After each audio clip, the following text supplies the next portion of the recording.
The next thing we're going to talk about is meal timing. So uh, let's say I normally work out when I'm in the office around 4 or 5 p.m. I normally center my meals around this time. So pre-workout, I like to eat maybe an hour and a half or 2 hours if it's a big meal before my workout. This fills up my glycogen stores, my energy, which allows me to go intense in the gym. And then just after my workout, eating 1 gram of protein per pound of body weight can be difficult for some. You see, majority of people are under consuming protein, and then when you tell them to eat 0.7 to 1 gram of protein per pound of body weight per day, that can be quite a lot to achieve with just normal food. So what I like to do is I take a protein shake, usually with 2 scoops of protein. That comes to just around 50 grams of protein. This helps me consume the amount of protein I need per day with very low calories. For those of us who lift weights, to have a successful weight cut and keep the muscle that you have underneath, you want to keep and maintain your strength. It's going to be very difficult because you don't have the same amount of energy that you did when you were eating at maintenance or in a calorie surplus. So what you need to do is to reduce the amount of volume that you do. You keep the intensity up, you keep the weight up, the same as you were lifting before, but you reduce the volume.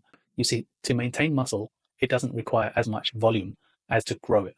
We know that to optimally grow muscle, we want to be doing around 10 to 20 sets per body part. However, to maintain muscle, it can be five sets a week or less, so per muscle group. So because you'll be having less energy, we reduce the volume right down per session for each muscle group.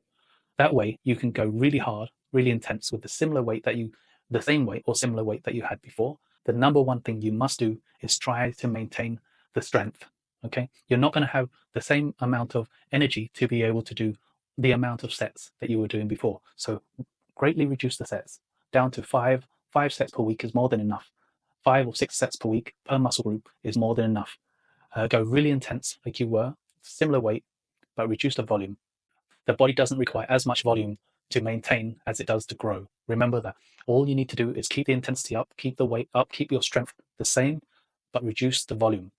I want you to think of it like what I mentioned in the previous video, Street Fighter. You know that energy bar that you had in at the start of the fight?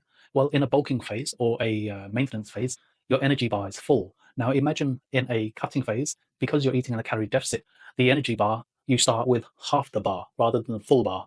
With this half a bar, you will only have so much energy to lift at the same intensity. You understand? You only have so much energy to be able to exert before you're unable to. So the idea is reduce the volume, because keeping the muscle, maintaining the muscle doesn't require high volume like when we're trying to grow.